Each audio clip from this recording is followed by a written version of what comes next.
Bonjour et merci de nous renouveler votre confiance. L'émission d'aujourd'hui est en plus réel pour scotcher réellement au titre de cette émission.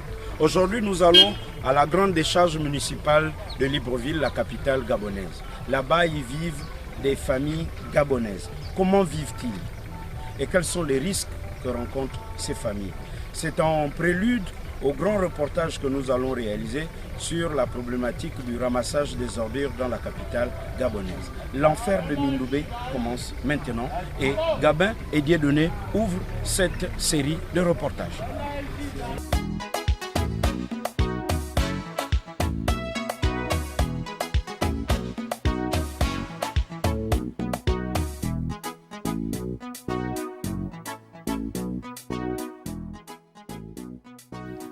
Arrivé à saturation depuis plus de 10 ans et dépassant les 100 mètres du niveau de la mer, la décharge de Mindoubé est devenue le lieu où plusieurs familles défavorisées de notre capitale viennent s'approvisionner en divers produits.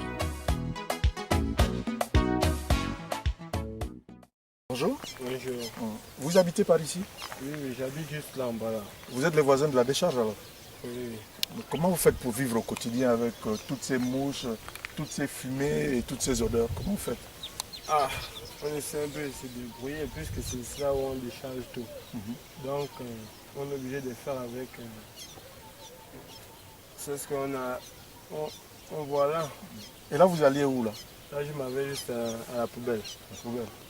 Pour voir comment on décharge ou Pour parce que aller vous avez travailler. des trucs à récupérer. Oui, oui. Quel type de travail vous faites ici? On travaille le cuve, l'aluminium. Vous récupérez tout ce qui est Ouais, cuve. ferraille alors. Ouais. Qu'est-ce qu'on en fait avec? Les bijoux comme je vois? Voilà les bijoux. On en fait des décorations avec. On en fait ici ça un peu comment. Il y a ici des coques de voitures qui viennent, qu'on plie pour mettre ça en ferraille pour envoyer ça dans d'autres pays. Ça part d'ici pour d'autres pays alors? Oui. On met ça dans des containers. Ouais. Vous le faites sous le contrôle de l'État d'une certaine direction ou vous le faites de manière... Non, nous ici on vend ici. Vous vendez à des particuliers? Voilà. Ce sont des particuliers là qui font voyager ça maintenant. Hormis la ferraille que vous récupérez, ce qu'il semble, il y a des gens qui vivent de la décharge, de tout ce qu'on déverse ici comme aliment. Oui, il y a des fois il y a des containers de nourriture qui viennent ici. La nourriture a varié. Oui, qui ne sont plus bons. Mais puisque on est déjà habitué, donc ils ont l'habitude de manger ça. Ça vient deux fois ce sont les pains, deux fois c'est on peut dire quoi, les sacs de riz qui sont déjà variés qui viennent. Quand on en prend, deux fois même on vend ça, il y a des gens dans la ville qui viennent payer ça. Et donc ça vient de la ville, ça a varié et les gens de la ville viennent l'acheter pour revendre là-bas. Oui. Ok. Merci alors. Ok, merci.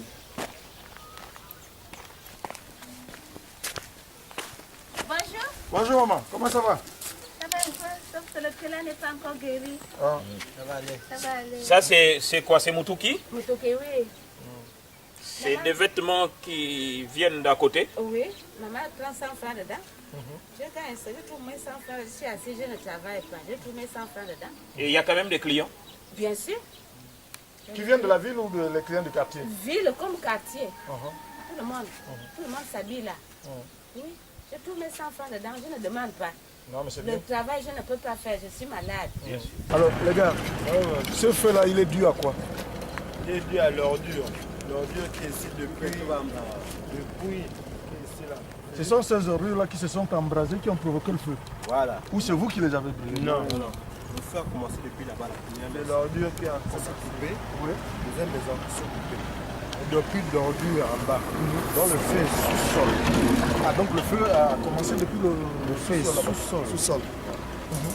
Et du coup, ça a brûlé les câbles électriques. Voilà, c'est un feu là qui est sous-sol là, avec la pression. Quand ça monte, qui coupe le câble. Le câble tombe. Et donc vous êtes resté ici dans le noir pendant 7 ans. Mais là, tout ça, il y avait des maisons. Il y avait des maisons. Tout ça, là, on va dire des bicoques. Voilà, les bicoques. Et quels sont devenus les habitants qui étaient ici? Les habitants, Ils sont envolés. ils sont partis louer, Ah, ben, ils l'étoile. attendent. Comment dirais-je, là j'appelle comment les pompiers, les j'ai promis si c'est quoi. Parce que les pompiers sont passés. Oui, ils sont arrivés ici. Ils ont pris leur nom, leur prénom, le nom des familles, le nom des articles qu'ils ont perdu. Même avant que tout cela n'arrive d'abord, il y avait l'État qui travaillait ici là. Qu'on avait demandé de. On peut se retirer, on peut avancer vers ici. On a- Il y a le courant là. Ils sont encore branchés parce qu'ils sont encore en service. Donc ils ont refait le câble. Ils sont encore en service, monsieur. Alors, donc ça c'est un câble de courant, d'électricité, Ils ont fait hier. qui sont en train de refaire. Les agents vraiment, il paraît qu'ils ont travaillé plus à 2h du matin. De la nuit. 1h, oui. Et il est alimenté? Non, pas Non, encore. pas encore. Là, ils cherchent à le soulever maintenant plus cherchent haut à pour soulever que ça plus haut si parce encore que l'ordure se brûle, ça ne pourra plus ça touche ce atteindre câble là, monsieur. Parce que l'ancien était à même le sol. Ça fait 2 fois. Ça fait 2 fois. Il faut remonter en haut parce que le feu sort depuis le bas, monsieur. Et après ici on va où? Qu'est-ce qu'il y a d'autre à voir de plus dangereux? Ah, il y a beaucoup de choses à Plus bas. voir, monsieur. Qu'est-ce qui se passe par là-bas? Là-bas, il y a des câbles vraiment. On ne parle pas des décharges. Tu vois, la décharge, il y a des eaux qui sont polluées là-bas. Il y a aussi des câbles aussi là-bas. Voilà l'eau polluée là. Ça commence depuis ici là. L'eau polluée. L'eau polluée, regardez un peu l'eau. Il y a vos enfants, machin qui se lavent là-bas en bas et tout. Ils se lavent à Oui, avec l'eau là. Avec Il y a cette des eau là. enfants qui se lavent avec l'eau là. Bah, attends, ils vont voir la rivière, non? Là où c'est wash, ils vont marcher, ils vont voir tout ça là. C'est souffrant, hein? Regarde. On a trop marché, on va voir, faudrait qu'on wash les pieds là, on va voir. On arrive à la rivière. Il faudrait qu'on lave les pieds là. Quand on allait faire les pieds là, on fait comme ça. Ça c'est quoi le câble de courant? Oui, c'est le cas de courant. Le câble de courant. Non, moi je traverse par là-bas. Et le courant et l'eau ne vont pas ensemble. Donc c'est ici que Ici vous que nous approvisionnez lavons. en eau. Ouais. Ici, on n'a pas de pompe publique, on a que l'eau là qui nous reste. À part l'eau là, on n'a plus rien. Tous les eaux sont polluées. Mais ici c'est pas pollué. Ici, c'est pas vraiment pollué. Quand même ici, mais hein. Quand même ici, mais c'est pollué aussi parce que tous les tuyaux des maisons qui sont plus hauts, les tuyaux des fosses septiques, Voilà. passent par, on se déverse dans là. Ah bon? Oui, se déverse là. Oh, Les gens se lavent là, de l'eau là pour se lavent même les assiettes. Vous n'avez pas l'eau de la SG ici? Quelques-uns, vu qu'il y a des tuyaux qui passent. Voilà, c'est pas tout le monde qui a des tuyaux d'eau ici. Bon, là, il faut dire, comme ils expliquent, qu'il y a un problème. Étant donné que nous sommes ici en amont et que la pollution est en aval, cette partie devrait être la moins polluée. Mais le problème s'aggrave, d'autant plus que tous ceux qui ont les bâtisses le long de ce cours d'eau n'ont pas de fosse septique, donc ils déversent directement dans ce cours d'eau. Résultat, la pollution est aussi importante ici en amont qu'en aval. Et vous n'avez pas vos mains là? Déjà, il faut traverser les câbles électriques, c'est assez dangereux. L'eau et le courant, on ne va pas ensemble. Hein. Voilà, c'est pas quand même sorcier de. Ouais, c'est pas sorcier de laver les mains. Voilà, là. On fait avec. On a besoin d'une pompe publique à Mindoubé. Il faudrait que le gouvernement trouve une solution pour la population gabonaise. Parce que là, vraiment, Il y a un autre souci. Le souci du courant et du feu. c'est vrai, mais. Que notre pays, man, on va toujours parler. Même si on est parti, on va jamais se fatiguer de parler. Il n'y a pas de problème, on va parler. On va couper ta moustache là.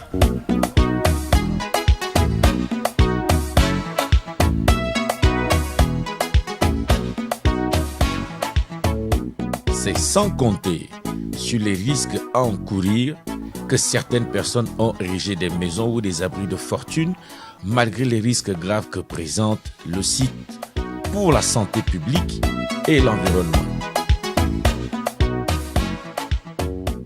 Apabiko.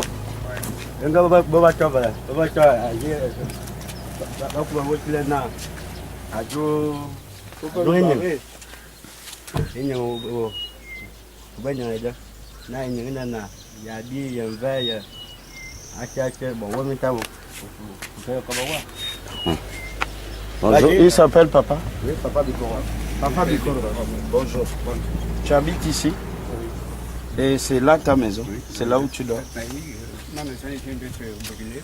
Pour le moment, je suis là pour essayer de construire une petite cabane. Et ta maison a été brûlée où? C'était brûlé là-bas. Ici? Oui, là-bas. Tu vivais ici à la décharge de Mindoubé? Oui, je vivais ici à la décharge de Mindoubé. Et puis ma maison était brûlée là-bas. On n'est plus aussi fort. Ah, la haute tension là. Ah oui. Ah, les câbles électriques que nous avons. Les câbles électriques, c'était tombé. Ma maison, il y avait tous les câbles étaient sur ma maison. Il y a eu une copie de courant, machin, et puis toute la maison était brûlée. Alors Papa Bikoro, je peux voir ce que tu es en train de faire là-bas, on peut descendre. J'essaie de préparer quelque chose que puisse quand même. On y va.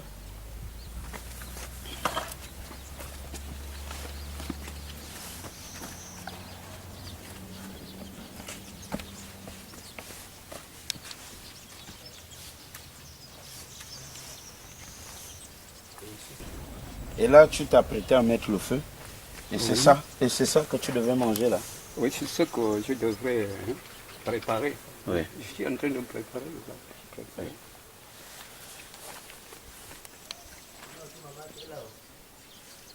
D'accord. Ce que nous allons faire, je ne sais pas, ta couchette est par ici? C'est par ici que tu dors? Oui, pour le moment, ouais. Je suis en train de vouloir faire machin, on va pas le bois, faire quelque chose parce que je puisse dormir. Et puis que ma maison est brûlée, je ne peux pas encore. Papa Bikoro est gabonais. Hein?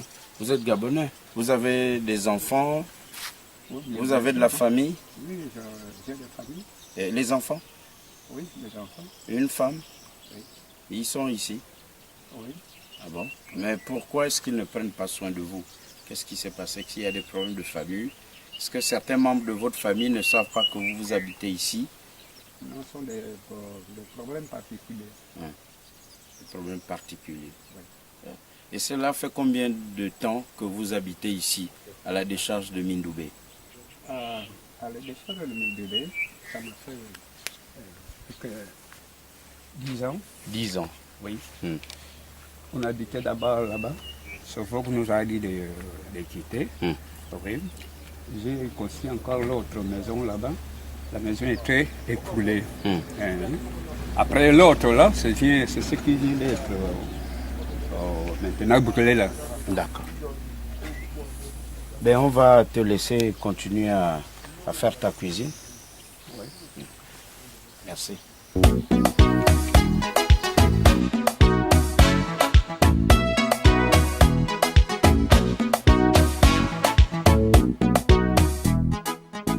Il n'est un secret pour personne. L'Occident, il y a quelques années, a démontré qu'une décharge mal gérée, comme celle de Mindoubé, où tous les déchets tels que les huiles de vidange, les eaux de faux septiques, les déchets industriels, ainsi que les déchets alimentaires, peuvent être des producteurs de méthane, gaz à effet de serre qui est 25 fois plus puissant que le dioxyde de carbone qui contribue fortement au changement climatique. Alerte! La nappe phréatique est polluée.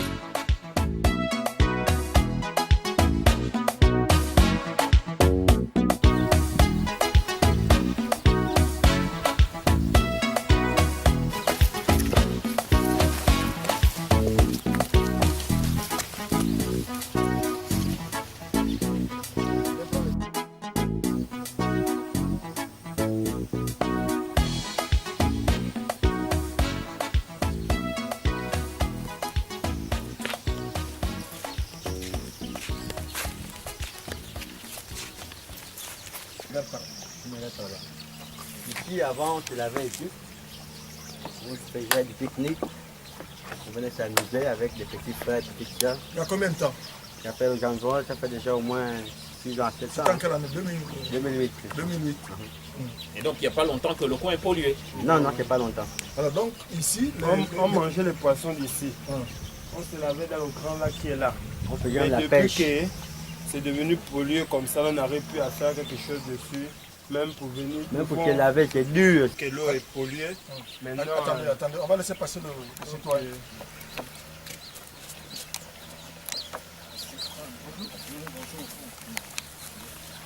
Vous allez en ville? Non, je vais chez ma mère là, à Mindoubé. Ah, ok. C'est un bon reportage. Merci. Merci. Alors donc ici là, ce qu'on a vu à la décharge là-bas, les huiles déversées, les fosses septiques, les déchets de fosses septiques, tout se déverse ici. C'est là où ça passe. Ça passe jusqu'au pont Nomba. Voilà la main, le bras de mer. Le bras de mer qui est là. Ici là on faisait presque tout. Hein. Mais depuis que Sobok déverse l'ordure, la chiotte, et les huiles. Non, les huiles, c'est pas Sobok. Est-ce que c'est Sobok? C'est eux. C'est eux qui font tout ça. Les huiles, les produits chimiques. Aujourd'hui, c'est plus Sobok. Maintenant là, c'est Clean Africa qui a pris la place de Sobok. Mais bizarrement, l'entretien, ça n'arrive pas à se passer comme il le faut. C'est toujours pareil. Ils n'arrivent pas à trouver une solution pour balancer les produits chimiques là à une autre place. Et pour faire que ça passe ici là où nous, on essayait un peu de se relaxer. Effectivement, à regarder la quantité d'huile qu'il y a dans ce cours d'eau, on croirait qu'un navire pétrolier a fait naufrage ici. Regardez cet oiseau pollué, il ne peut plus voler à cause de la quantité d'huile dans laquelle il a baigné. Juste derrière moi, la végétation montre que la mangrove commence juste là. Donc le bras de mer n'est pas loin. Et vous imaginez que c'est le bras de mer qui communique avec le pont Nomba. Tout le monde à Libreville sait quel genre d'activité on pratique au pont Nomba. C'est la vente de poissons et les caillages de poissons qui est nettoyé justement dans cette eau. Permettez le mot dans cette merde, je me permets de le dire. Attention les gars. C'est tout simplement écœurant. Bonjour. Bonjour. Vous faites transport ici. Oui. Vous partez d'où à où? Yahi Mindoubé. Yahi Mindoubé. C'est ici le terminus? Oui, au pont. Au pont. Oui. Et c'est combien le trajet? C'est 200. 200. Oui. Et comment ça se passe tous les jours? Ah, je peux dire ça quoi. En tout cas, la route, ça ne va pas. Ouais, les voitures, on est toujours au garage à chaque fois. Même là, je sors même du garage, et la fumée partout, tous les jours. Et c'est pénible pour nous les chauffeurs.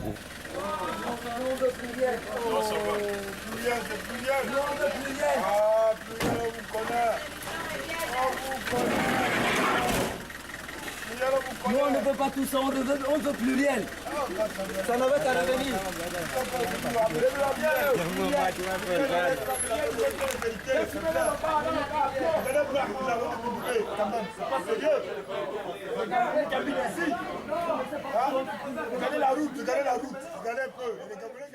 Cette émission s'arrête là pour ce numéro.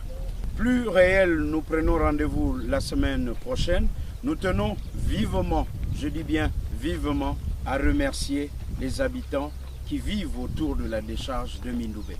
Ils ont bien voulu nous rencontrer, ils ont bien voulu nous accepter.